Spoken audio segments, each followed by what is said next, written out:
আসসালামু আলাইকুম, সবাই কি অবস্থা? আশা করি ভালো আছেন।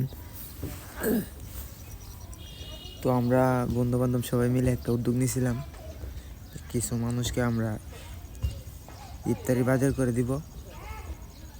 তো আজকে আসলাম, টাকা তুলে আসলাম বাজার করার জন্য।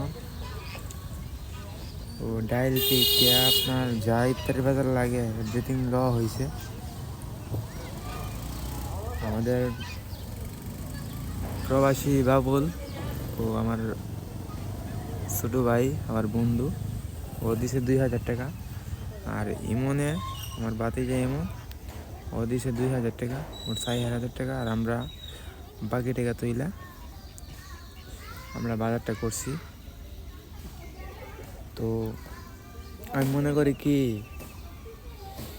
যে যেরকম পারেন মানুষকে সহযোগিতা করা ভালো।